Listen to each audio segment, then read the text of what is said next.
പാരീസിൽ നിന്ന് ബ്രസീലിലേക്ക് പോകണ വഴിയായിട്ട്. അപ്പം ഞങ്ങളൊരു ടോയ്ലറ്റിന് വേണ്ടിയിട്ട് 10 മിനിറ്റ് നിർത്തിയ 15 മിനിറ്റ്. അങ്ങനെ ഞങ്ങൾ അപ്പോൾ കുറച്ച് ദിവസം ഈ യാത്ര പോകുന്നതിൻ്റെ ഇടയ്ക്ക് കുറച്ച് നേരം 2 മണിക്കൂറൊക്കെ കഴിഞ്ഞ് കഴിയുമ്പോൾ ഞങ്ങളിങ്ങനെ നിർത്തും. വാഷ്റൂമിലൊക്കെ കൊണ്ടുവർക്ക് വാഷ്റൂമിൽ പോവാം അങ്ങനെയൊക്കെ ആയിട്ട്. അപ്പോൾ അവിടെ പെട്രോൾ പമ്പിൻ്റെ ഉള്ളിൽ സൂപ്പർ മാർക്കറ്റൊക്കെ ഉണ്ട് കേട്ടോ. ഞങ്ങളങ്ങനെ സൂപ്പർ മാർക്കറ്റിൽ വെറുതെ ഇങ്ങനെ അവിടുത്തെ എന്തൊക്കെ ഉണ്ട് എന്നുള്ളതൊക്കെ കണ്ടുകൊണ്ടിരിക്കുകയായിരുന്നു. പിന്നെ നമ്മുടെ ഇവിടെ കിട്ടുന്ന സാധനങ്ങളുണ്ട്, അല്ലാത്തതൊക്കെ ഉണ്ട്. അപ്പോൾ അതൊക്കെ കണ്ട് ഒക്കെ ഇങ്ങനെ നടന്നു. ആ സൂപ്പർ നമുക്ക് പരിചയമില്ലാത്ത പല പല സാധനങ്ങളുണ്ടല്ലോ, അപ്പോൾ അതൊക്കെ ഇങ്ങനെ നോക്കി. ഹോട്ട് ഡോഗ്, പിന്നെ ഇന്ത്യയിൽ കിട്ടുന്നതുകൊണ്ട് അവിടുത്തെ ഓരോ പുതിയ ഇതുകളൊക്കെ ഉണ്ട്. പൈസ ഉണ്ടെങ്കിൽ നമുക്ക് എന്തും വാങ്ങിക്കാം കേട്ടോ. ഞങ്ങളങ്ങനെ അധികം ഞങ്ങളൊന്നും വാങ്ങിച്ചൊന്നുമില്ല. അങ്ങനെയൊക്കെ ആയിട്ട് ഞങ്ങൾ ഓരോന്ന് കണ്ട് പിന്നെ നടക്കുകയായിരുന്നു.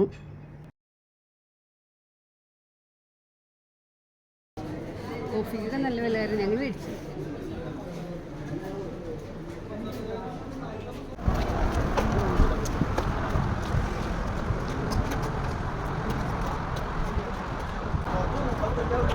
എന്താ ബൈക്കിലേക്ക് എന്തൊക്കെയാണ്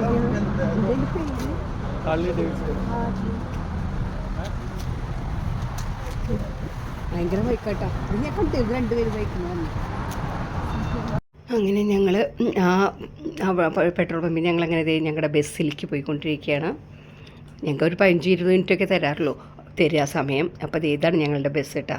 അങ്ങനെ ഞങ്ങൾ ബസ്സിൽ പോയിക്കൊണ്ടിരിക്കുകയാണ്. നമ്മൾ കാണുന്ന സീനറി പോലെ കേട്ടോ. അവിടെ അങ്ങനെ പുറത്തേക്ക് നോക്കുമ്പോഴേ സീനറി പോലെയുണ്ട്. പിന്നെ ഇത് ഞങ്ങൾ ലഞ്ച് കഴിക്കാനാക്കി ഒരു ഫിഷ് ഇങ്ങനെ പുഴുങ്ങിയ പോലത്തെ ഫിഷും ഉപ്പും, എന്നിട്ട് ഇത്തിരി ഉപ്പും കുരുമുളകൊക്കെ അധികമൊന്നും ഇല്ല, അതൊക്കെ ഞങ്ങൾ ഇട്ടിട്ട് കഴിക്കുന്നത്. ഫിഷാണത്. ഫിഷ് പുഴുങ്ങിയതും കുറച്ച് എന്തോ ഒരു പച്ചലേക്ക് ഉണ്ടായിരുന്നു. അതായിരുന്നു ഞങ്ങളുടെ ഉച്ചക്കലത്തെ ഭക്ഷണം.